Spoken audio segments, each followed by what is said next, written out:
তো বলা হচ্ছে কেন? নিশ্চয়ই কোরআনের ভিতরে ব্যতিক্রম কিছু আছে, এর জন্য কোরআনের বিরোধিতা পৃথিবীতে সবচেয়ে বেশি হয়। ঠিক কিনা জোরে বলেন? কিন্তু কোরআন এমনই একটি কিতাব, যে কিতাবের বিরোধিতা করে কোরআনকে দাবানো থামানো যাবে? সবাই বলেন যাবে না। পৃথিবীতে কিছু গাছ আছে যেগুলো মাঝে মধ্যে ছেটে দিতে হয়। তার মধ্যে চাইপাত্তি গাছ মাঝে মধ্যেই ছাড়তে হয়। ঠিক বলছি না নাই বলেন? কারণ এই গাছ যত ছাড়বে তত ঝাঁকড়া হবে। ঝেঁটে দেওয়া মানে এই নয় তাকে দাবিয়ে দেওয়া, থামিয়ে দেওয়া। ঠিক কোরআন এমনই একটি গাছ, এই গাছের বিরোধিতা যত করবে পৃথিবীতে কোরআনের জনপ্রিয়তা তত বাড়তেই থাকবে, বাড়তেই থাকবে, বাড়তেই থাকবে। একবার বলেন নারায়ে তাকবীর। বাড়বে।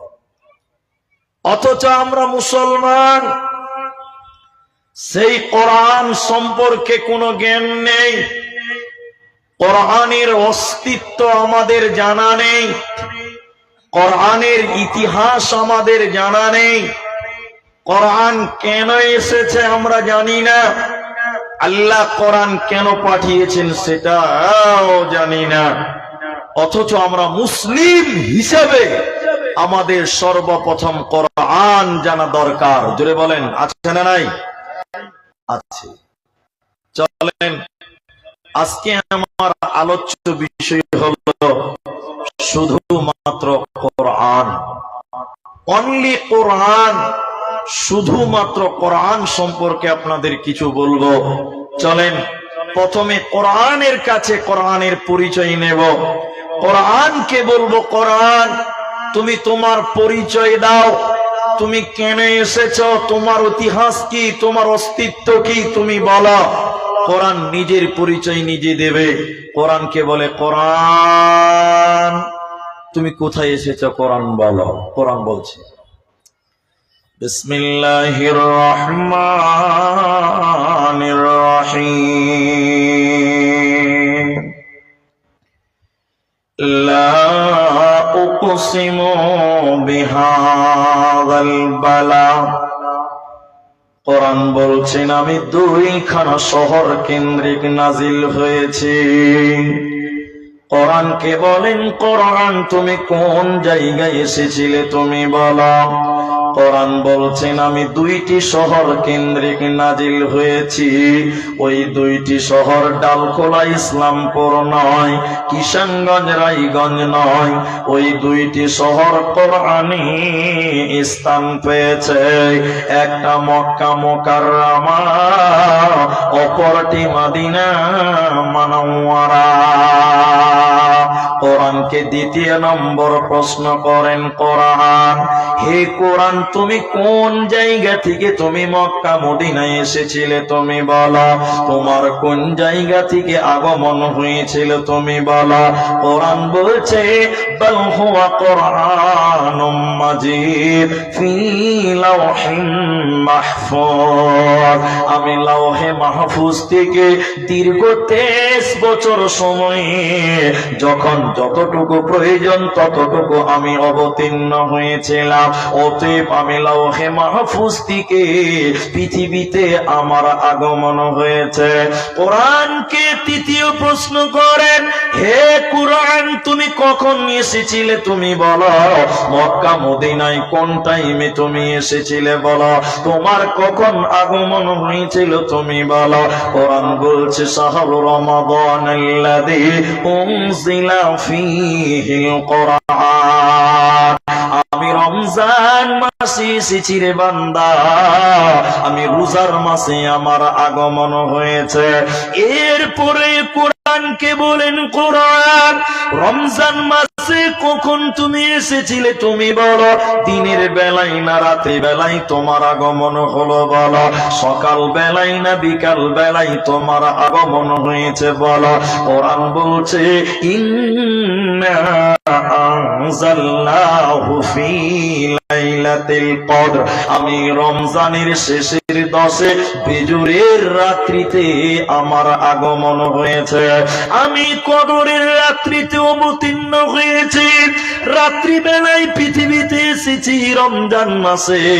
কোরআনকে ৫ম নম্বর প্রশ্ন করেন কোরআন, হে কোরআন তুমি কেন কেন কেন তুমি কেন পৃথিবীতে এসেছিলে, তুমি বলো তোমার উদ্দেশ্য কি, তোমার টার্গেট কি, তোমার মাকসাদ কি, তুমি বলো তুমি পৃথিবীতে এসেছো কেন। কোরআন বলছেন হুদাল লিন্নাস, আমি মানুষকে হিদায়াত দেওয়ার জন্য, মানুষকে জান্নাতে দেওয়ার জন্য, ওয়াবায়্যিনাতিম মিনাল হুদা ওয়াল ফুরকান, আমি মানুষকে রাস্তা দেখার জন্য, জান্নাতের রাস্তাটা দেওয়ার জন্য, হিদায়াত দেওয়ার জন্য আমার আগমন হয়েছে। অতএব কোরআন পৃথিবীতে এসেছে কেন, মানুষকে জান্নাত দেওয়ার জন্য, হিদায়াত দেওয়ার জন্য। অতএব মুসলমান, এই কোরআন থেকে তোমরা নিজেরা হিদায়াত গ্রহণ করো, এই কোরআন তোমাকে জান্নাতি বানাবে, তুমি জাহান্নাম যাবে না, দেবে না, পাবে না।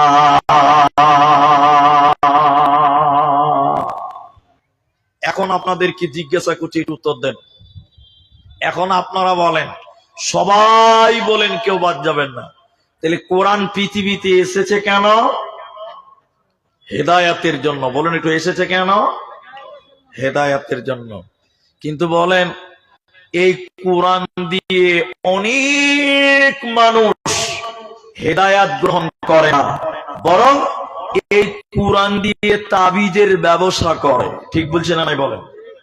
অনেক মুসলমান এই কোরআন শিফা, নিজের জন্য আরোগ্য ঠিক আছে, কিন্তু কোরআন হেদায়াতের জন্য এসেছে। অনেক মানুষ এই কোরআন থেকে হেদায়াত গ্রহণ করে না, বরং এই কোরআন দিয়ে তাবিজ লেখে, তাবিজ ব্যবহার করে, অনেকে নিজে ব্যবহার করে, অনেকে আবার ব্যবসা করে। একটু হ্যাঁ কিনা জুড়ে বলেন। কিন্তু বলেন, কোরআন দিয়ে যদি তাবিজ লেখেন, ওই তাবিজটা আপনি ব্যবহার করছেন। আচ্ছা বলেন, আপনারা এখানে যতটি মানুষ আছেন, কোরআন দিয়ে যদি কেউ তাবিজ লেখে, তাহলে কোরআনকে অপমান করা হচ্ছে কি হচ্ছে না? সবাই বলেন, হচ্ছে। কেন? এখন আপনাকে বলি, আপনি লেট্রিং এ যান, পায়খানা করতে যান, যান কি যান না? হ্যাঁ না বলে না? যখন আপনি পায়খানা করতে যান, তখন কি করেন? তাবিজটা এলে তো আমি খানিক পেশাব করে আসি। কেউ বলে না তাবিজটা নিয়ে যায়? সবাই বলেন, নিয়ে যায়। তাহলে তাবিজের ভিতরে ভরা আছে কোরআন। কোরআন নিয়ে পেশাব করতে গেলে কোরআনের সম্মান বাড়ে না অপমান হয়? সবাই বলেন, অপমান হয়। তাহলে কোরআন এসেছে হিদায়াতের জন্য, এই কোরআন থেকে তুমি হিদায়াত নাও, এই কোরআন তোমার ঈমান বাড়িয়ে দিবে।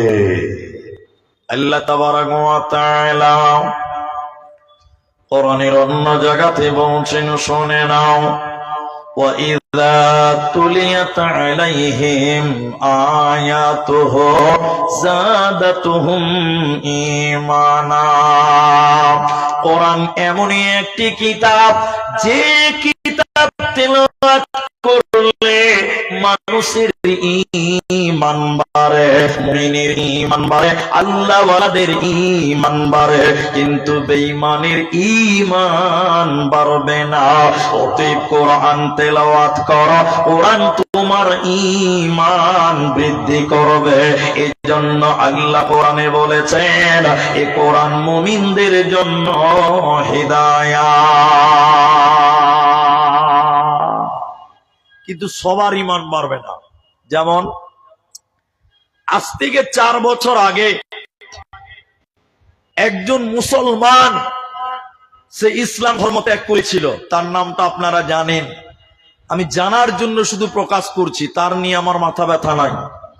সে হলো ডক্টর ওয়াসিম রিজভী। নাম শুনেছেন আপনারা? ওয়াসিম রিজভীর নাম শুনেছেন?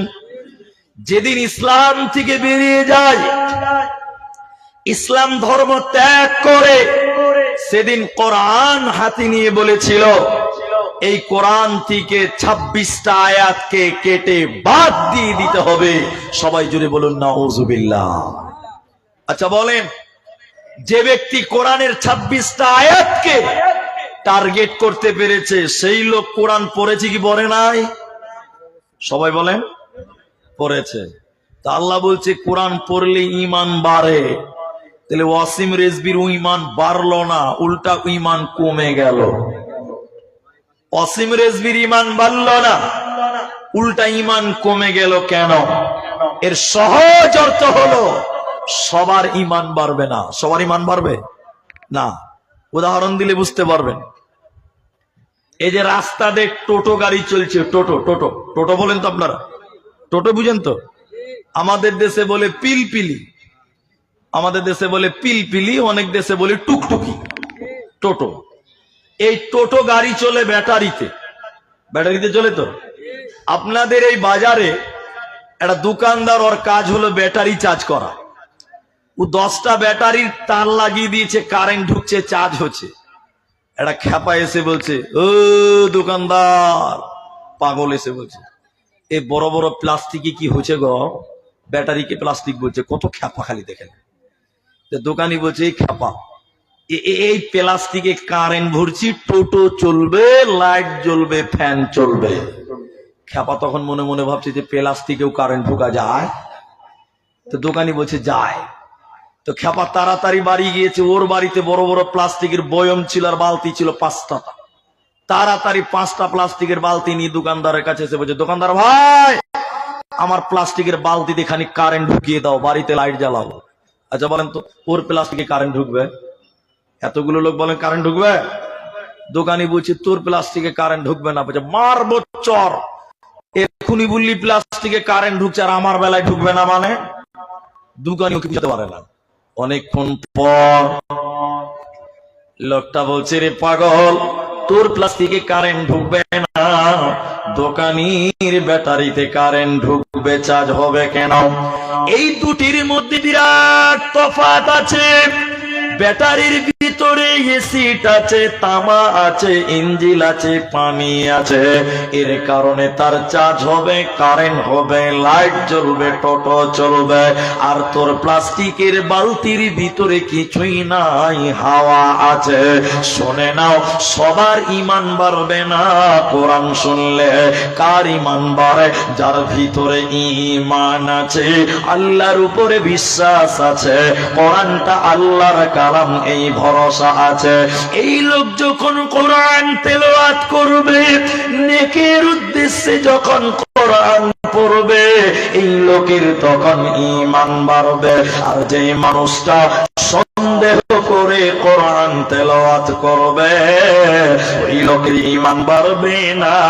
এজন্য ওয়াসিম রিজভী কোরআন পড়েছিল, ঈমানের সঙ্গে পড়ে নাই, সন্দেহ করে পড়েছিল।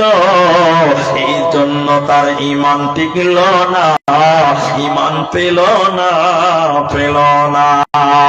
আল্লাহ তাবারাক ওয়া তাআলা বলেন সূরা বাকারা, সূরা নাম্বার 2, পারা নাম্বার 2, রুকু নাম্বার 21, লাইন নাম্বার 12, আয়াত নাম্বার 177 এর মাঝখানে আল্লাহ বলেন, ওয়াল কিতাব, আমার যত আসমানি কিতাব আছে, তাওরাত বলেন, ইনজিল বলেন, জাবুর বলেন, কোরআন বলেন, আল্লাহ বলছেন এই কিতাবগুলির উপরে তোমরা ঈমান আনো, কোরআনের উপরে তোমরা ঈমান আনো। যে ব্যক্তিটা কোরআনের উপরে ঈমান আনে না, ওই লোকটাকে আল্লাহ জান্নাতে দিবে না, পাবে না, পাবে না। অতএব কোরআনকে বিশ্বাস করে না, নচিতে জান্নাত মিলবে না, পাবে না। কোরআন দেন তো, কোরআন আছে এখানে, এটা কোরআন দেন। এখন আপনাদের দুটি প্রশ্ন করি, উত্তর দেন। কোরআন কি জিনিস আপনি বুঝতে পারবেন। এখন সবাই উত্তর দেন, কেউ বাদ যাবেন না। আচ্ছা বলেন তো, এটার নাম কোরআন, সবাই বলেন কি? আচ্ছা, এই কিতাবে কোনো ভুল আছে? কোনো সন্দেহ আছে? পেছনের লোক কি কথা বলছে না, তার মানে ভুল থাকতেও পারে নাকি? সবাই বলেন কোন ভুল আছে? না। আল্লাহ বলছেন এই কিতাবের প্রতি তোমরা ঈমান আনো। কেন? মক্কার কাফেরা, মক্কার মুশরিকেরা, মক্কার পাপিষ্ঠ মানুষেরা তারা এই কোরআনের উপরে ঈমান আনেনি। তারা এই কোরআনকে তারা মানত না। তারা বলেছিল এই কিতাবটা হলো কবিতার বই। কিসের বই বলেছিল? আর মুহাম্মদ সাল্লাল্লাহু আলাইহি সাল্লামকে বলেছিল কবি। কবি। আপনারা বাঙালি মানুষ, আপনারা কবি নজরুলের নাম শুনেছেন, কবি রবীন্দ্রনাথের নাম শুনেছেন, কবি ধীরেন্দ্রনাথের নাম শুনেছেন। এরা হলো কবি। আর কবিতা কাকে বলা হয়? আতা গাছে তোতা পাখি, ডালিম গাছে মৌ। মাশাআল্লাহ, অনেকেই জানেন, আমার চেয়ে ভালো জানেন। এটাকে কবিতা বলা হয়। তো মক্কার মুশরিকেরা এই কোরআনটাকে বলেছিল কবিতার বই এবং নবীজিকে কবি বলেছিলেন। কেন? এটাতে কি কবিতা আছে? কবিতা ওকেই বলা হয় যার উপরের লাইনের সঙ্গে নিচের লাইনের মিল থাকে। কিন্তু বলেন কোরআনের এরকম মিল আছে না নাই? সবাই বলেন আছে। আমি একটা সূরা বলছি, বেশি বলছি না, একটা শুধু দেখেন, আপনারা বলবেন আমার সঙ্গে, ইন্না আ'তাইনাকাল কাউসার। শেষের অক্ষরটা কি আছে? র। র শেষের অক্ষরটা কি আছে? র। আলিফ বাতে র আছে নাই? কাউসার। দ্বিতীয় আয়াত পড়েন, ফাসাল্লি লিরাব্বিকা ওয়ানহার। শেষের অক্ষরটা কি আছে? সবাই বলেন র। 3 নম্বর আয়াত পড়েন, ইন্না শানিয়াকা হুয়াল আবতার। শেষের অক্ষরটা কি আছে? র। সুবহানাল্লাহ বলবেন না? কোরআন কি কবিতা? ওয়াশ-শামসি ওয়াদুহাহা ওয়াল কমারি ইযা তালাহা ওয়ান নাহারি ইযা জাল্লাহা ওয়াল লাইলি ইযা ইয়াগশাহা ওয়াস সামাই ওয়া মা বানাহা ওয়াল আরদি ওয়া মা তাহাহা ওয়া নাফসিন ওয়া মা সাওয়াহা ফাআলহামাহা। সব শেষে হা হা হা হা। এত সুন্দর মিল, এত কবিতার মতন মিল। তাই মক্কার কাফেররা বলেছিল এই কোরআনটা আল্লাহর কালাম নয়, এটা নবীজি বানিয়েছে, এটা কবিতার বই। তাই নবীজিকে তারা কবি বলে অপমানিত করেছিল। কবি বলে তারা বলে বেড়াতো নবীজি কবি হয়ে গেছে, নচেত এত সুন্দর কবিতা বানাতে পারত না। আল্লাহ ওদেরকে চ্যালেঞ্জ দিয়ে বললেন, আল্লাহ বেঈমানদের চ্যালেঞ্জ দিয়ে বললেন, শুনে নাও হে বেঈমানের দল, হে মুশরিকের দল, ওরে মুজরিমের দলেরা, তোমরা যদি বলো এই কোরআনটা আল্লাহর কালাম নয়, এটা নবীজি বানিয়েছে, যদি তোমরা দাবি করো, আমি আল্লাহ তোমাদেরকে চ্যালেঞ্জ দিয়ে বলছি, তোমরা বলো নবীজি একজন মানুষ, তোমরাও মানুষ, নবীজি একজন মানুষ, তোমরাও মানুষ। পার্থক্য নবীজির কাছে ওহী নাজিল হয়, তোমাদের কাছে ওহী নাজিল হয় না।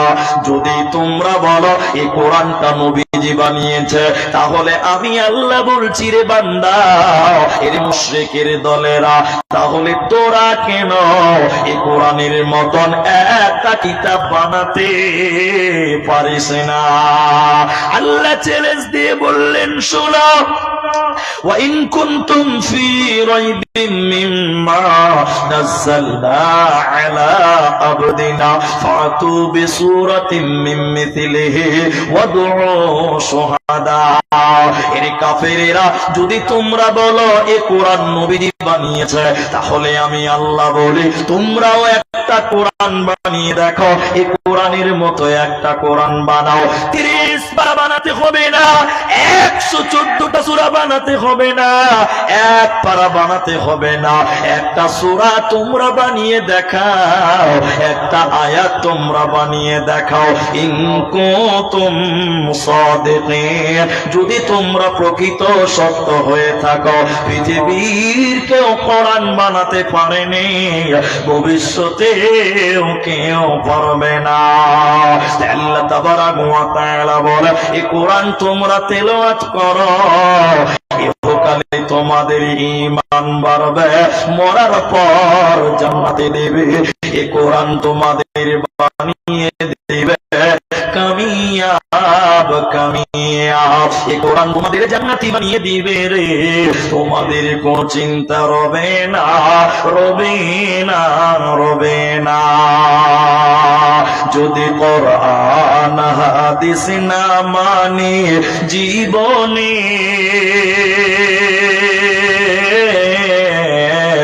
কি হবে গবে তোর পরে।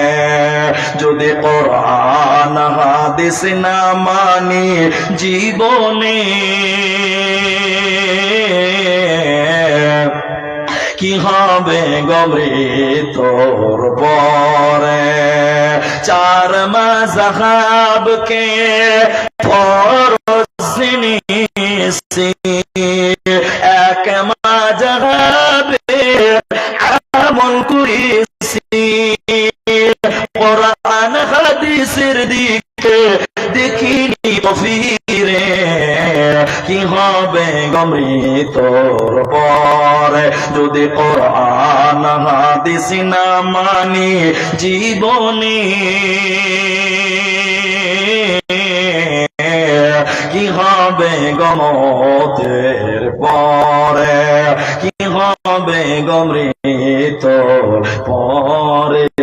ওই কোরআনকে তোমরা সঙ্গী বানিয়ে না। এখন বলেন, এদিকে দেখেন, এ কোরআন পড়লে নেকি বাড়ে, বাড়বে কি বাড়বে না? এতগুলো লোক বলে না বাড়বে না? পৃথিবীতে একটা কিতাব আছে, যে কিতাবটার দাম হলো 1.5 লক্ষ টাকা দাম। কত টাকা দাম? আবু উবাইদা ভাই বই বিক্রি করছে, কবিতার বই, ছড়ার বই, দাম 20 টাকা। পৃথিবীতে একটা কিতাব আছে, তার দাম হলো 1.5 লক্ষ টাকা। কিতাবটা কোথা থেকে আমদানি হয়েছে? লন্ডন থেকে আমদানি হয়েছে। আচ্ছা, আপনারা একটু বুঝার চেষ্টা করেন, আমার বাংলা বুঝতে পারছেন? 1.5 লক্ষ টাকা কিতাব, সারাদিন পড়ছে। আচ্ছা বলেন, এক নেকি পাওয়া যাবে? এতগুলো লোক কথা বলে না, যাবে? যাবে না। আর ওই বইটা পড়লে জ্ঞান বাড়বে, গ্যারান্টি দেওয়া যাবে? সবাই বলে যাবে না। জ্ঞান বাড়তেও পারে, নাও পারে, নেকি কিন্তু একটাও পাবে না। পাবে? কিন্তু সবাইকে বলতে বলছে, এবার বলেন, কোরআন পড়লে জ্ঞান বাড়বে কি বাড়বে না? সবাই বলুন, বাড়ে কি বাড়ে না? বাড়ে। তার বাস্তব একটা বলি, বাস্তব বলি এবার। এটা মাদ্রাসার ছাত্র 4টা আর স্কুলের ছাত্র 4টা, এটা প্রতিযোগিতা হচ্ছে, প্রতিযোগিতা। আমি আগেই মাপ চাইছি, স্কুলের বাচ্চাদেরকে অপমান করছি না, মাপ চেয়ে নিলাম আগে। প্রতিযোগিতা হচ্ছে, কারা প্রশ্নের উত্তর বেশি দিতে পারে, এটা প্রতিযোগিতা। দেখেন, মাদ্রাসা ছাত্র বুদ্ধিটা খালি দেখেলেন একবার। প্রশ্ন করা হলো স্কুলের বাচ্চাদেরকে, এই বাবু, একটা 2 বিঘা জমিতে একটা পুকুর করা হয়েছে, পুকুর, পুকুর, অতে ভর্তি পানি আছে, ভর্তি পানি। এই পানিগুলোকে একটা বালতিতে ভরতে হবে। 2 বিঘা জায়গার পুকুরের পানি একটা বালতিতে ভরতে হবে। এই স্কুলের বাচ্চারা তোমরা বলো, ভরতে পারবে? ভরতে পারবে? আচ্ছা আপনারা বলেন, আপনারা পারবেন? আপনারা তো পারবেনই, ওরা পারবে। ইউটিউবাররা পারবে না তো কে পারবে? জি, ওরা তো বড় বক্তা, ওরা সব মুখস্থ করে রেখে দিয়েছে। স্কুলের বাচ্চারা গাল চুলকেছে, 2 বিঘা জায়গার পানি আর একটা বালতিতে, মাথা খারাপ। খানি করে এরকম মাথা চুলকেছে হয়েছে, এটা কি আর সম্ভব? হবে না। তাই নাকি? পারবে না? বলে না। এবার মাদ্রাসার 4টা ছাত্রকে বলছে, তালবিলিম, তোরা তো পরের বাড়ি খাস, তোরা পারবি রে? তালবিলিম বলছি, এ তো মেরা বাহাত কি খেল হে। এটা কোনো ব্যাপার হলো? এ তো নর্মাল ব্যাপার। হ্যাঁ, স্কুলের বাচ্চা বলছে নর্মাল ব্যাপার। কেমন করে? শোনেন, পুকুর ক বিঘা? বলেন 2 বিঘা। তখন স্কুলের বাচ্চা বলছে, বালতি আমি 3 বিঘা সমান বানাবো। তাহলে পানিটা 8 বিঘা আসবে না ভাই? ও তো বলেনি যে 2 বিঘা সমান বানা যাবে না। পুকুর 2 বিঘা, বালতি আমি 3 বিঘা সমান বানাবো। আচ্ছা বলেন, 2 বিঘার পানি 3 বিঘা সমান, বালতিটা 8 বিঘা আসবে না? তাহলে বলেন তালিবুল ইলমের বুদ্ধি কম না বেশি? সবাই বলেন বেশি। তো দেখে পৃথিবীতে যত দামি কিতাব পড়েন আপনার জ্ঞান বাড়তেও পারে। বলুন সুবহানাল্লাহ। নবীজি বললেন, এদিকে এদিকে এদিকে, আলিফ লাম মিম, তিনটি হরফ, তিনটি হরফ, প্রতিটা হরফ বললে 10টা 10টা নেকি পাওয়া যায়। কেউ যদি আলিফ লাম মিম পড়ে সঙ্গে সঙ্গে আল্লাহ ইহসান কি আমল নামাই দেবে। সকলে বলেন সুবহানাল্লাহ। কোরআনের প্রতিটা অক্ষরে 10টা 10টা করে নেকি পাওয়া যাবে। এজন্য আল্লাহ বলেন তোমরা পাঁচে নামাজ পড়ো আর সকাল সন্ধ্যা তোমরা কোরআন তেলাওয়াত করো। এই কোরআন ইহকালেও কামিয়াব বানাবে, মরার পর জান্নাতি বানাবে। তোমাদের কোনো চিন্তা হবে না, থাকবে না, থাকবে না।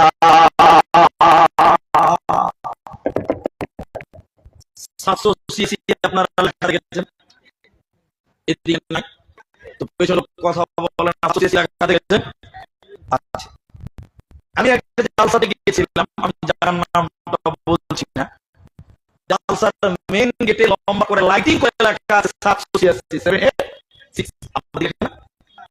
আপনারা লেখেন না, কিন্তু দেখেছেন কি দেখেননি বলেন? দেখেছেন। তা আমি জালসাওয়ালাদের জিজ্ঞাসা করলাম, ওই গেটে 786 লিখেছেন কেন? কেন লিখেছেন? তো বলছে মুফতি সাহেব তুমি এটা জানো না? আমি জানি না। তুমি এটাও জানো না? ওই জানি না, বলেন দেখি কি? তো বলছে 786 মানে হলো বিসমিল্লাহির রহমানির রহিম। 786 মানে কি বলছে? আচ্ছা বলেন 786 আর বিসমিল্লাহ দুটো এক হতে পারে? সবাই বলেন এক হতে পারে? পারে না। কেন? আমি তর্কের খাতিরে মেনে নিলাম, তাই হলো 786 বিসমিল্লাহ হলো। একবার কার লিগা মাইনে নেন, একবার কার লিগা, 1 মিনিট লিগা মানেন। এবার আপনাদেরকে প্রশ্ন করছি, আজকে এই কাশিবাড়িতে গরু জবাই হয়েছে, ভাই গরু জবাই হয়েছে গাইনি? আচ্ছা বলে গরু জবাই করার দোয়া কি?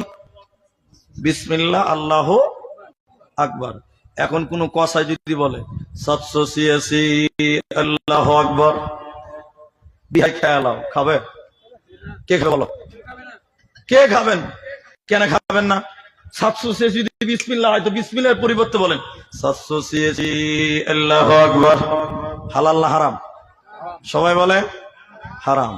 নামাজ শুরু করছেন।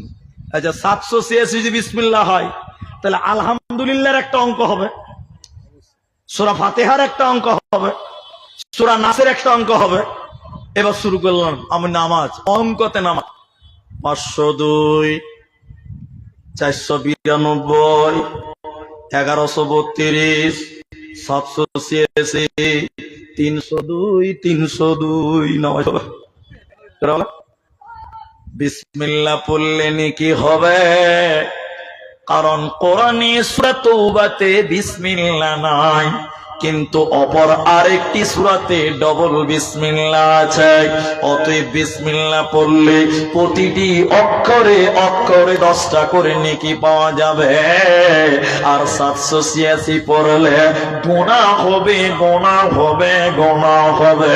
আল্লাহ তাবারাক ওয়া তাআলা নবী বললেন শোনো, কিয়ামতের দিনে আল্লাহ 2টি আমলের সাক্ষী আল্লাহ গ্রহণ করবে। ওই 2টি আমলের ভিতরে একটার নাম কোরআন। কোরআন কিয়ামতের দিন বলবে আল্লাহ তোমার এই বান্দাটা আমি কোরআনের তেলাওয়াত করেছিল, আল্লাহ তুমি আমার সাক্ষী গ্রহণ করো, তুমি আমার সুপারিশ মঞ্জুর করো।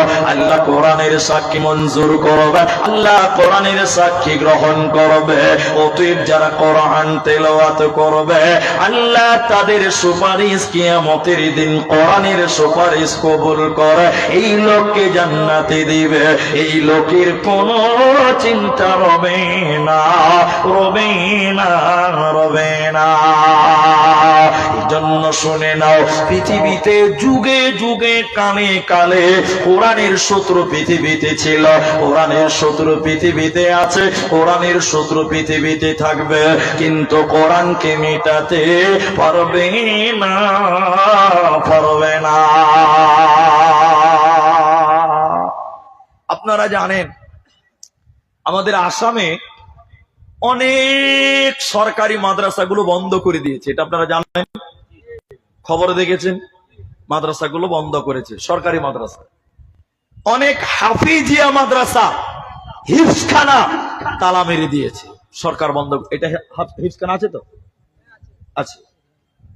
হিফজের মাদ্রাসাগুলো তালা মেরেছে, কেন জানেন? কোনো কারণ নাই, এই কোরআনকে বন্ধ করতে চায়। কিন্তু বলেন পৃথিবীর কেউ কোরআন বন্ধ করতে পারবে? সবাই বলেন পারবে না। একটা ইতিহাস বললে আপনারা বুঝতে পারবেন। এদেশে ইংরেজেরা বলেছিল মুসলমানও কো তারো, উলামা কো তারো। ইংরেজেরা স্লোগান দিয়েছিল কেন? ভারত স্বাধীনতার ব্যাপারে সবচেয়ে সামনে যারা আন্দোলনে নেমেছিল তারা ছিল উলামায়ে কেরাম, ঠিক কিনা জুড়ে বলেন? এই জন্য বলেছিল উলামা কো তারো, মুসলমানও কো তারো। কিন্তু বলেন ইংরেজেরা মুসলমানদেরকে দেশ থেকে তাড়তে পেরেছে? তোরা বলেন পেরেছে না ওরাই দেশ ছেড়ে পালিয়েছে? সবাই বলেন ওরাই দেশ ছেড়ে পালিয়েছে। মুসলমান এদেশে ছিল, এদেশে আছে, এদেশে থাকবে, বলুন নারায়ে তাকবীর। আসামে এনআরসি করেছে, কি উদ্দেশ্য ছিল? মুসলমান তাড়বে। আচ্ছা বলেন ভাই, মুসলমান তাড়তে পেরেছে? সবাই বলেন না। এখন এসআইআর করছে, গোটা ভারতবর্ষে এসআইআর হবে, হচ্ছে, অনেক জায়গায় হলো, মুসলমানকে চক্রান্ত করে বাদ দিবে। কিন্তু বলেন মুসলমানকে বাদ দিতে পারবে? যারা এনআরসি করেছিল আসামে 19 লক্ষ লোক বাদ গেছে, দেখলাম তার মধ্যে 12 লাখ শুধু অমুসলিমেরা বাদ গেছে। আমরা মুসলমান মাত্র 4 লাখ বাদ গেছি, বলুন নারায়ে তাকবীর। মুসলমানকে বাদ দিতে পারেনি। তো ইংরেজেরা মুসলমানদের বিরুদ্ধে অনেক চক্রান্ত করেছিল। শেষের বেলায় একজন বেঈমান নাস্তিক আমার মতন লম্বা পাঞ্জাবি আর এরকম দাড়ি আর একদম টুপি পরে এই কাশিবাড়ি মাদ্রাসায় এসেছে, কাশিবাড়ি মাদ্রাসা, এই মাদ্রাসা এসে বলছে যে মুফতি সাহেব আপনাদের মাদ্রাসায় কোরআন আছে। মুলবি সাহেব হয়ে এসছে, আসলে কি মুলবি না ডুপ্লিকেট? ডুপ্লিকেট। এসে বলছে মুফতি সাহেব তোমাদের মাদ্রাসায় কোরআন আছে? আচ্ছা বলেন আমি যদি এই মাদ্রাসার হেড মাওলানাকে বলি ভাই আপনাদের মাদ্রাসায় কোরআন আছে, তো হেড মুলবি বলবে যে তোর মাথায় গোবর আছে, মাদ্রাসায় কোরআন থাকবে না তো কি থাকবে ভাই? ওর প্রশ্নতে ধরা পড়ছে যে মাল ডুপ্লিকেট, ঠিক কিনা জোরে বলেন? হেড মাওলানা বলছি এ কোন প্রশ্ন রে বাবা, কোরআন আছে? তো খেপা আবার জিজ্ঞাসা করছে ডুপ্লিকেট মুলবিটা কতটি আছে মুলি সাহেব? তো মুলি সাহেব বলছে অনেকগুলি আছে, তুমি কতটি নিবে? তো বলছে সবটি নিব। তখন কোরআন বিরুদ্ধে আন্দোলন চলছে, তখনই হেড মাওলানা বুঝে নিয়েছে যে ডাল মে কুছ কালা হ্যায়। তখন হেড মুলবি বুঝেছে এ আসল নয়, এই ডুপ্লিকেট, এই ডুপ্লিকেট, এই ডুপ্লিকেট। হেড মাওলানা তখন আমাদেরকে দেখে হেড মুলবি তখন বলছেন এই এই এই বসেন, আপনি কোরআন নেবেন, দামি লোক, দামি মেহমান, আপনি কম দামি নয়, নাস্তা করেন, প্লেট করেন, পোলাও খান, বিরিয়ানি খান, তারপরে মেহমান কোরআন নেবেন। ওকে খাওয়া দাওয়া করিয়েছে হেড মাওলানা। 3টা বাচ্চাকে ডেকেছে এই মাদ্রাসার, আমি একটা নাম দিয়ে বললাম এই মাদ্রাসা কাশিবাড়ি মাদ্রাসা। হেড মাওলানা বলছে করে আব্দুর রহমান আছিস রে? আব্দুর রহমান বলছে জি হুজুর আছি। আরে আব্দুর রহিম আছিস? জি হুজুর আছি। আরে আব্দুল করিম? জি মাওলানা। এই শোন, তোমরা তো গোটা গোটা কোরআন মুখস্থ করেছ। জোরে বলেন হাফিজেরা কোরআন মুখস্থ করেই করে না? করেই করে না? এই 3টা বাচ্চাকে বলছে রে বাবা তোরা তো গোটা গোটা কোরআন মুখস্থ করেছিস, এই বেঈমান নাস্তিক কোরআন নেওয়ার জন্য এসেছে, তোদের একজনও কি কোরআন দিয়ে দিতে পারবে? কিন্তু তোরাও তো মানুষ, ক্লান্ত হয়ে যাবে। রে আব্দুর রহমান তুমি 1 থেকে 10 পারা শুনিয়ে দাও। এরে আব্দুর রহিম তুমি 11 থেকে 20 পারা শুনিয়ে দাও। এরে আব্দুল সাত্তার তুমি 21 থেকে 30 পারা শুনিয়ে দাও। 3টে ছেলে উজু করে বসে গিয়ে বিসমিল্লাহ থেকে শুরু করে যখন মিনাল জিন্নাতি ওয়ান নাস বলেছে, ওই নাস্তিক বেঈমান বসা ছিল, দাঁড়িয়ে মাথায় হাত দিয়ে কালেমা পড়ে ঈমান আনলো। ঈমান এনে বলছে, আমাদের আলোচনা হয়েছে মুসলমানদের কোরআন পুড়িয়ে দাও, জ্বালিয়ে দাও, ছারখার করে দাও।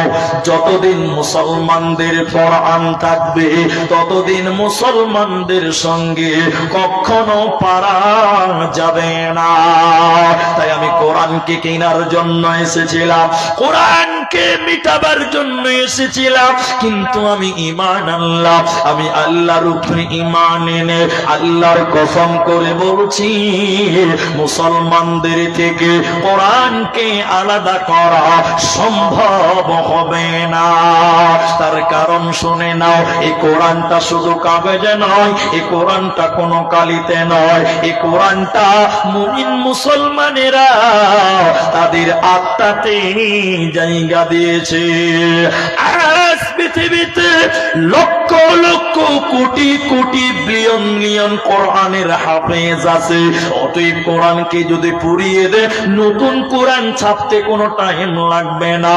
পৃথিবীতে অন্ধ হাফেজ আছে, কানা হাফেজ আছে, চক্ষুওয়ালা হাফেজ আছে, অনেক হাফেজ পৃথিবীতে আছে। কোরআনকে মেটানো সম্ভব হবে না। একজন ইমানদার, একজন দার্শনিক এইভাবে কোরআন মানুষদেরকে দেখিয়েছিল। সবাই একবার আমার দিকে দেখুন, এইরকম কোরআন দেখেছিল। সবাই এক নজর কোরআনকে দেখলেন, এইরকম কোরআন দেখিয়েছিল। দেখানোর পর কোরআনটা বন্ধ করে বলেছিলে, হে পৃথিবীর লোক, তোমরা কোরআনটা কেমন দেখলে তোমরা বলো। সবাই তখন বলেছিল, সাদা কাগজে কালো কালিতে লেখা আছে, সাদা কাগজ আর কালো কালিতে লেখা আছে। তখন তিনি বলেছিলেন, বন্ধুরে, এই কোরআনটা এই চক্ষু দিয়ে দেখলে হবে না, এই কোরআনটা ঈমানের চক্ষু দিয়ে দেখো। এই কোরআনটা এই চক্ষু দিয়ে দেখলে হবে না, ঈমানের চক্ষু দিয়ে দেখো। এই কোরআনটা কোনো কাগজে নয়, এই কোরআনটা কোনো কালিতে নয়, বরং এই কোরআনটা শহীদের রক্তের বিনিময়ে এসেছে রে। এই কোরআনের জন্য কত মা বিধবা হয়েছিল, এই কোরআনের জন্য কত বাচ্চা এতিম হয়েছে, তার বাবা জীবন দিয়েছিল, কত বোন তার ভাইকে হারিয়েছিল। এই কোরআনের জন্য কত রক্ত মুসলমানেরা দিয়েছে রে। অতএব কোরআনটা এমনি পৃথিবীতে আসে না, এই কোরআনটা শহীদের রক্তের বিনিময়ে এসেছে। তাই কোরআনকে মিটানো সম্ভব হবে না। আল্লাহ তাবারাক ওয়া তাআলা কোরআনে তাই বলেন, ইন্না নাহনু নাযালনা যিকরা ওয়া ইন্না লাহু লাহাফিযুন। আমি আল্লাহ এই কোরআনকে নাজিল করেছি রে বান্দা, আমি আল্লাহ এই কোরআনকে নাজিল করেছি রে বান্দা। এই কোরআনের হেফাজতের দায়িত্ব, এই কোরআনের হেফাজতের জিম্মা আমি আল্লাহ নিয়েছি। মুসলমান, এই কোরআনকে পৃথিবীর কেউ মিটাতে পারে না, পারবে না, পারবে না। এ তো তোমরা এই কোরআনের প্রতি ঈমান আনো। নারে তাকবীর। তাহলে এই কোরআনকে কেউ মিটাতে পারবে না। এখন বলেন, এই কোরআন জানার দরকার আছে না না? সবাই বলেন। আমার এই কথাটা খালি শুনেন, এটা গল্প, হাদিস নয়, কোরআন নয়, তাফসীর নয়, তারিখও নয়, এটা একটা গল্প। আগেই বলছি, সেটা কি? এক দার্শনিক। পৃথিবীতে অনেক মানুষ আছে, দেখবেন মুলবি সাহেবদেরকে দেখতে পারে না, আছে না নাই ভাই? তালবিল ইলম দেখতে পারে না, এরকম লোক এলাকায় নাই? আছে। এটা দার্শনিক। দার্শনিক মানে পণ্ডিত লোক। নদীতে ঘুরতে গেছে, নদীতে, নদী বলতে লদ্দি, জি আপনারা লদ্দি বলেন, আমরা নদী বলি। ওই গঙ্গা নদী, ফারাক্কা নদী। এবার দার্শনিক নৌকাতে যখন চেপেছে, তখন ওর মুখ তো আর বন্ধ থাকবে না। দার্শনিকের মুখ বন্ধ থাকবে? ও বাবা বাবা বাবা বাবা সবসময় ব্যাক ব্যাক করে বকতেই থাকবে। তো দার্শনিক বলছি যে কি রে সর্বনাশ, সময়টা কাটবি কি করে রে? কইছে তাহলে যে লা চালাইছে না, লা, আপনারা লা বুঝেন তো, লা নৌকা, নৌকা চালাইছে, আমি আপনাদেরটা চেষ্টা করছি আর কি। তো নৌকা চালাচ্ছে, বলছে তাহলে মাঝির সঙ্গে একটু দোস্তি করি, তাহলে সময়টা পার হয়ে যাবে। কথা বুঝতে পারছেন? এবার দার্শনিক বলছে ভাই আপনাদের একটা কথা বলি, যে ঘড়ির কাটাই আমাকে অনেকটা দেরি হয়ে গেল, আপনাদেরকে অনুরোধ করবো, 12টা পার হয়ে গেছে, তারপরেও আপনাদেরকে আধা ঘন্টা টাইম বসতে বলছে, আধা ঘন্টা টাইম। সবাই যদি চলে যায় শুনবে কে? যে বলেন আধা ঘন্টা টাইম বসেন, এবার ইনশাল্লাহ বলেন। এদিকে লোক ইনশাল্লাহ বলে না, ইনশাল্লাহ বলেন। কেউ উঠবেন না বলুন ইনশাল্লাহ। পেশাব লাগলে উঠবেন না? বলছে না উঠবো না। পেশাব লাগলে উঠবেন না? জি উঠতে হবে। তা আমরা আধা ঘন্টা টাইম বসি, একবার ইনশাল্লাহ বলেন। জি শোনেন, এবার দার্শনিক ওই মাঝিকে যে বলছে, মাঝি ভাই, মাঝি বলছে বলেন ভাই। বলছে তুই ভূগোল বুঝিস? ভূগোল, ভূগোল। আচ্ছা বলেন, যে লোক লা চালায়, নৌকা চালায়, ও ভূগোল বুঝতে পারবে? বলেন বুঝতে পারবে? ও তখন বলে কিছু বলে না, আমি লেখাপড়াটা করে না, মানে গরিবের বাচ্চা ছোট হয়ে। তখন দার্শনিক আহ আহ আহ আহ আহ আহ হাসতে হাসতে বলছে, তোর জীবনটা 4 আনাই মিছে। মানুষের জীবন কয় আনা? 16 আনা। কত আনা বলে? আবার বলছে দার্শনিক, মাঝি তুমি সায়েন্স বুঝো? Science, science, science. হ্যাঁ আমি লেখাপড়া করিনি, কোনোদিন স্কুল মাদ্রাসা পড়তে যাইনি, আমাকে এগুলো বলিয়েন না। আবার দার্শনিক আহ আহ আহ আহ আহ আহ আহ আহ একদম কলজে ডুবে হেসে বলছে, তোর জীবনটা 8 আনাই মিছে। তাহলে 16 থেকে 8 গেলে কত থাকলো ভাই? আর 8 আনা আছে। ফের খানিকক্ষণ পর বলছে, মাঝি ইতিহাস বুঝো? ইতিহাস? তখন মাঝি বলছে, হ্যাঁ এটা আমি বুঝতে পেরে নিয়েছি। কি বুঝলি?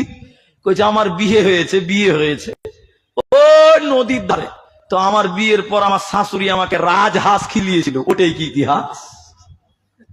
তখন দার্শনিক হাসতে হাসতে বলছে, রে মাঝি রে, তোর জীবনটা 12 আনাই মিছে। তাহলে আর কত থাকলো ভাই বলেন?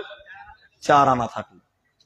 হঠাৎ নৌকা মাঝ নদীতে চলে গেছে, এমন ঝড় উঠেছে, বিজলি চমকাচ্ছে, ঝড় কালো, মেঘ কড়াক কড়াক কড়াক করছে, নৌকা এরকম করে থই থই থই থই, মানে ইংরেজিতে ড্যান্স করছে আর কি, নৌকা ডুববে ডুববে অবস্থা। দার্শনিক এতক্ষণ খুব হাসছিল, এবার অবস্থা দেখে যখন ডুবা ডুবা অবস্থা, ভয়ে কইল যাওয়ার গলার কাছে চলেছে, আস্তে করে মাঝির কানে কানে যেয়ে বলছে, মাঝি ভাই নৌকা ডুববে নাকি জি ভাই? তখন মাঝি বলছে, আর্টস জানো, কমার্স জানো, সায়েন্স জানো, ভূগোল জানো, ইতিহাস জানো, বাংলা জানো, অঙ্ক জানো, ইংরেজি জানো, সাঁতার জানো বাবু? যেই বলেছে সাঁতার জানো, মাঝির কথা যেই শুনেছে তাদের মাথা হিলেছে, আমি তো ভাই সাঁতার জানি না। মূর্খ মাঝি বলে, বাবু এখন কেন কাবু? টুক করে নৌকাটা ডুবে গেছে, পানি খেতে খেতে খেতে খেতে ভক ভক করে উঠছে আর ডুবছে, আর মাঝি সাঁতার কাটতে কাটতে কাটতে কাটতে নদীর এক ধারে যে উঠে গেল। বলে প্যাসেঞ্জারের খবর লি, টাকা তো দিলই না, দেখছে বিনা ভিসা পাসপোর্টে মাল বাংলাদেশ ঢুকছে। দুনিয়াতে ইংরেজি জানেন দরকার আছে, বিজ্ঞান জানেন দরকার আছে, আর্টস জানেন, কমার্স জানেন, সায়েন্স জানেন দরকার আছে, কিন্তু যদি কোরআন না জানেন, যেদিন কিয়ামতের ঝড় উঠবে, আল্লাহ ফেরেশতা বলবে কোরআন জানো, সেদিন কি জবাব দিবেন বলেন? যেদিন ফেরেশতারা বলবে কোরআন জানো বাবু, সেদিন কি জবাব দিবেন মুসলমান? অতএব কোরআনের বিরুদ্ধে যাওয়া যাবে না, এই কোরআনকে তোমার সঙ্গী বানিয়ে নাও, এই কোরআন তোমাকে কামিয়াবি এনে দেবে, এই কোরআন তোমাকে জান্নাতি বানিয়ে দেবে, এরই নাম কোরআন। তাই সাহাবায়ে কেরাম বলে তাআল্লামনাল ঈমান সুম্মা তাআল্লামনাল কোরআন। ঈমানের পর দীর্ঘদিন ধরে মুসলিম সমাজে বাস করে মুসলমানের ঘরের বেটা হাজী সাহেবের ছেলে কোরআনের সূরা ফাতিহাও পড়তে জানে না, মরার পর বাঁচতে পারবে না, পারবে না, পারবে না। ও তুই কোরআনের জ্ঞান তোমাকে অর্জন করতে হবে, কোরআনের প্রতি ভালোবাসা রাখতে হবে, এজন্য তুমি হবে আল্লাহর জান্নাতি বান্দা। সাহাবায়ে কেরাম দেখেন কোরআনের জন্য তারা কি না করেছিলেন, কোরআনের জন্য তারা জীবন পর্যন্ত দিয়েছিলেন। আজকের মুসলমান কোরআনের জন্য আমরা কি করলাম? আজকের মুসলমান কোরআনের জন্য আপনার অবদান কি আছে? 1 মিনিট খালি আমার দিকে দেখুন।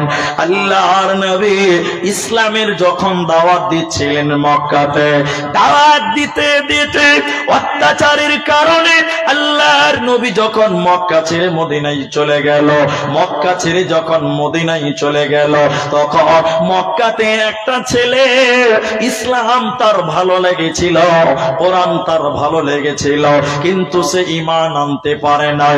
তার বাবা ছিল না, ছেলেটা তার চাচার কাছে মানুষ হয়েছিল, ছেলেটা তার চাচার কাছে লালিত পালিত হয়েছিল। তার চাচা বড় লোক ছিল, চাচার ভয় ইসলাম কবুল করতে পারে না। বিশ্ব নবী মদিনায় চলে গেল, ছেলেটা থাকতে না পেরে এর চাচার কাছে দিয়ে বলল, ছেলেটার নাম হলো আব্দুল উজ্জা, ছেলেটার নাম আব্দুল উজ্জা। আব্দুল উজ্জা যে চাচাকে বলছে, চাচা যান আমি অনেক দিন থেকে অপেক্ষা করছিলাম যে আপনি ঈমান আনবেন, ঈমান আনবেন, মুসলমান হবেন, কিন্তু আপনি তো ঈমান আনছেন না। নবীজি মক্কা ছেড়ে চলে গেল, চাচা আমি নবীজির কাছে চললাম, আমি নবীজির কাছে চললাম, আমি ঈমান আনবো, আমি কালেমা পড়বো, আমি মুসলমান হব। আব্দুল উজ্জার চাচা রাগান্বিত হয়ে গিয়ে বলল, এরে বেটা ভাতিজা শুনে নাও, তুমি যদি সিদ্ধান্ত নিয়ে থাকো মক্কা থেকে মদিনা যাবে, মুসলমান হয়ে যাবে, তাহলে শুনে নাও আজ থেকে তোমার আমার রিশতা শেষ হয়ে গেল, সম্পর্ক শেষ হয়ে গেল, এখান থেকেই ফিনিশ হয়ে গেল। এরে বেটা শুনে নাও, তোমাকে আমি যা কিছু দিয়েছি, টাকা পয়সা সোনা দানা জামা কাপড় যা কিছু আমি দিয়েছি রে বেটা, সব কিছু খুলে দিয়ে খালি হাতে নবীজির কাছে যেতে হবে, আমার মাল তোমাকে নিয়ে যেতে দেব না। শুনলেন বোনেরা মায়েরা, আব্দুল উজ্জা হাত থেকে আংটি খুলে দিল, আপনার কিনা শরীরে টাকা পয়সা যা ছিল পকেটে বের করে দিল, শরীরের জামাটা খুলে দিল। আব্দুল উজ্জার চাচা বলছে, ওরে বেটা রে, তুমি যদি মদিনা যাবে ঈমান আনবে, তোমার পরনে যে লুঙ্গি রয়েছে, তোমার পরনে পায়জামা রয়েছে, লুঙ্গি রয়েছে, ওই লুঙ্গিটা আমার টাকার কিনা আছে, অতএব তোমাকে লুঙ্গিটাও খুলে দিয়ে যেতে হবে, তোমাকে লুঙ্গি নিয়ে যেতে দেব না।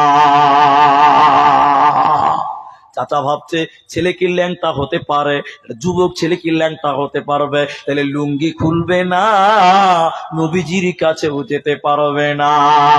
আব্দুল উজ্জা কানতে কানতে কানতে কানতে পায়জামা লুঙ্গি টান দিয়ে খুলে দিয়ে ল্যাংটা হয়ে উলঙ্গ হয়ে কানতে কানতে মায়ের কাছে গেল, মায়ের কাছে গেল, মা ছেলেকে উলঙ্গ দেখেছে, যুবক ছেলে ল্যাংটা হয়ে আছে, মা দেখে থাকতে না পেরে এটা কম্বলকে টেনে ফেড়ে 2 টুকরা করলো, এক একখানা কম্বলকে 2 টুকরা করে ছেলেকে দিয়ে বলছে, রে বেটা, একটা তুমি গামছার মতন পড়ে নাও, আর একটা তাওয়ালের মতন শরীরে গায়ে দিয়ে নাও। বেটা রে, তোমার এই অবস্থা কেন হলো, তোমার এই হাল কেন হলো? ছেলে বলছে, মা, আমি মদিনা চললাম, বিশ্ব নবীর কাছে চললাম, আমি ইসলাম কবুল করতে চললাম, এর জন্য আমার চাচা আমার সব কিছু নিয়ে নিয়েছে, পরনের পাইজামা লুঙ্গি পর্যন্ত নিয়েছে। কানতে কানতে কানতে কানতে রাতের অন্ধকারে মদিনা চলে গেল।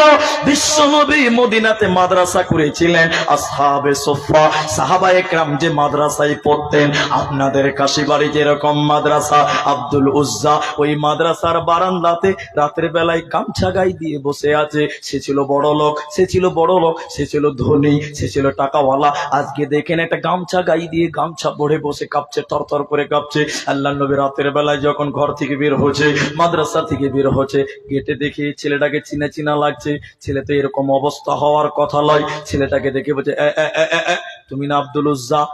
তুমি না আব্দুল উজ্জা? জি হুজুর, আমি আব্দুল উজ্জা। তোমার এই হাল কেন? তুমি এখানে কেন? তোমার এই হাল কেন?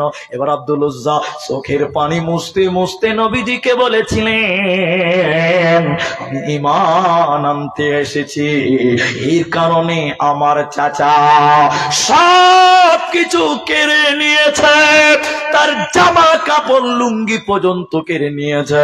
নবীজিও তার কথা শুনে কাঁদলেন। নবীজি তাকে বুকে জড়িয়ে নিয়ে বললেন, আব্দুল উজ্জা রে, আজ থেকে তোমার নাম আব্দুল উজ্জা নয়, আজ থেকে তোমার নাম আব্দুল্লাহ। নারায়ে তাকবীর। আব্দুল্লাহ, আব্দুল উজ্জা আব্দুল্লাহ হয়ে গেল। এবার মসজিদে বসে আছে, গরিব মানুষ, কেউ হাদিয়া দিলে খেচ্ছে, নয়তো খেতে পাই না, কেউ খেতে দিলে খেতে পেল, নচেত খেতে পাই না। মোতার প্রান্তে লড়াই হবে, জিহাদের ডঙ্কা বেজে গেছে। হযরতে বেলাল মসজিদের বারান্দাতে উঁচু জায়গায় দাঁড়িয়ে গিয়ে বললেন, ও মদিনার লোকেরা, যার কাছে যে মাল আছে রাসূলের কাছে জমা করে দাও। কোরআনকে বাঁচাবার জন্য, ইসলামকে বাঁচাবার জন্য, কোরআনকে পৃথিবীতে কায়েম রাখার জন্য, এই কোরআনের জন্য টাকার দরকার, যুদ্ধে যেতে হবে, পয়সার দরকার।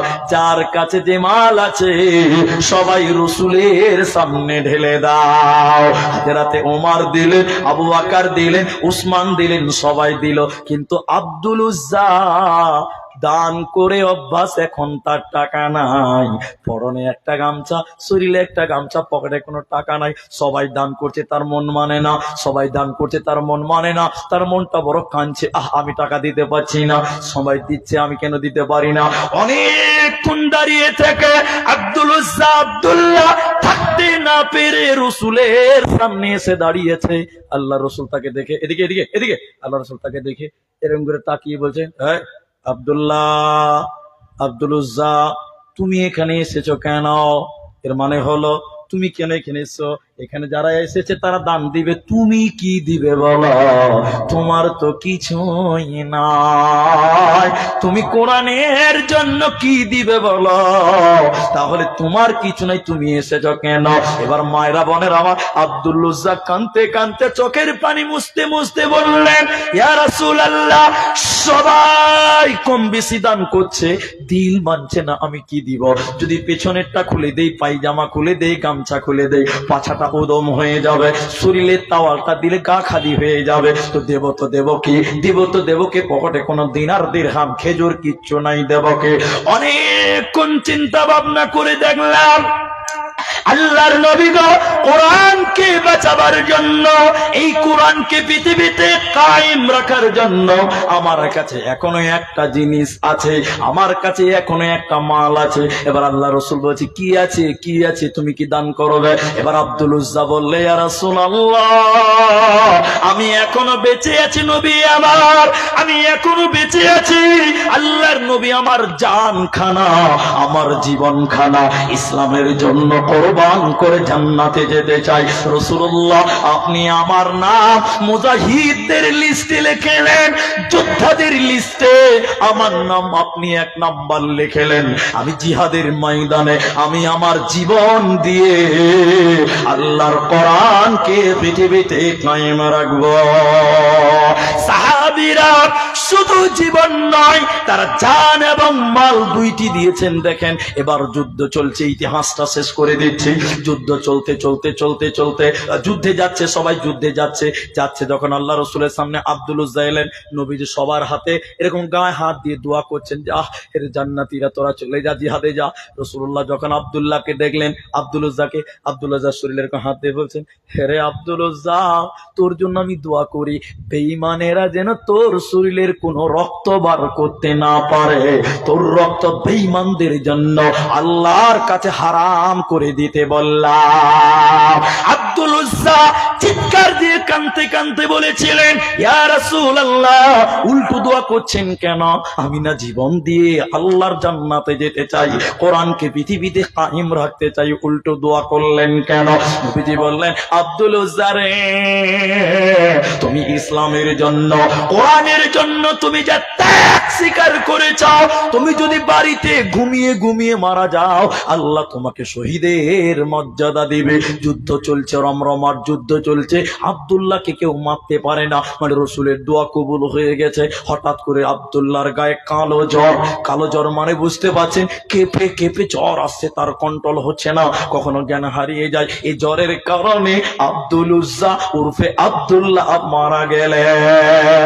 এই আব্দুল্লাহর জন্য নবীজি নিজে তার জানাজার ইমাম, বিশ্ব নবী ইমামতি করলেন এবং হযরতে বেলালকে অথবা আব্দুল্লাহ ইবনে মাসউদকে, দুইটা কথা আছে, ভাই বেলাল নাইলে আব্দুল্লাহ ইবনে মাসউদ, তাকে নবীজি বললেন, বেলাল রে, আমার আব্দুল্লাহ তার মাটি হবে, জানাজা হয়ে গেছে।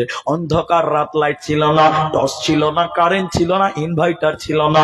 নবীজি একটা বাঁশের আগালে কিছু কাপড় বেঁধে দিলেন, যাকে বলে মশাল। এবার বাঁশের মাথাতে কাপড়ে আগুন ধরিয়ে দিলেন। বেলালকে বললেন, বেলাল তুমি এটাতে আলা দেখাবে, আলো করে রাখবে, আগুন দেখিয়ে জোনাক করবে, আমার লোকেরা আমার আব্দুল্লাহর কবরে মাটি দিবে।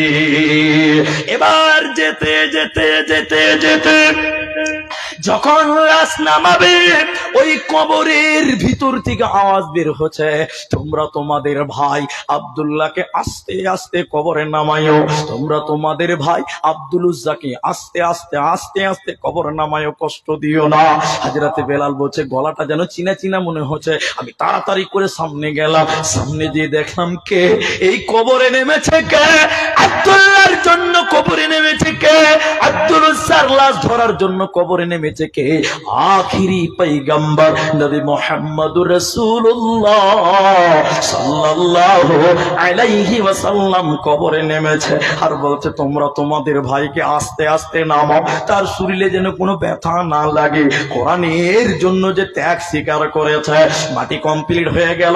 নবীজি এবার দোয়া করছেন আল্লাহর কাছে, রব্বুল আলামিন, আজ সন্ধ্যা পর্যন্ত আমি আমার আব্দুল উজ্জার প্রতি রাজি ছিলাম, আমি আমার আব্দুল্লাহর প্রতি রাজি ছিলাম। আল্লাহ তুমি তার প্রতি রাজি হয়ে যাও, তুমি তার প্রতি খুশি হয়ে যাও, তুমি তার প্রতি রাজি হয়ে যাও। হযরত আব্দুল্লাহ ইবনে মাসউদ চিৎকার মেরে বলেছিলেন, এরে আব্দুল উজ্জা, তোমার কপাল কত ভালো, এই কবরে কেন আমি গেলাম না। সাহাবীরা এই কোরআনের জন্য নিজের জীবন পর্যন্ত উৎসর্গ করেছে, নিজের জান পর্যন্ত বিলিয়ে দিয়েছে। আল্লাহ তাবারাক ওয়া তাআলা বলে, ইন্নাল্লাহা আশতারা মিনাল মুমিনিনা আনফুসাহুম ওয়া আমওয়ালাহুম বিআন্না লাহুমুল জান্নাহ। মুমিন রে, এই কোরআন তোদের জন্য, এই কোরআনের জন্য তোরা তোদের জান খানা বিলিয়ে দে। বলে কেন? আমি তোদের জানকে আর তোদের মালকে জান্নাতের বিনিময়ে কিনে নিয়েছে। মুমিন রে, এই কোরআনের জন্য তোরা তোদের জীবন পর্যন্ত বিলিয়ে দিবি, এই কোরআনের জন্য তোরা অর্থ দান করবি, মাল দিবি, তবুও যেন কোরআনের বেজ্জতি পৃথিবীতে না হয়। এই কোরআনের বেজ্জতি যদি পৃথিবীতে হয়, এর মুসলমানেরা আল্লাহ মাফ করবে না, আল্লাহ জান্নাত দেবে না, পাবে না, পাবে না।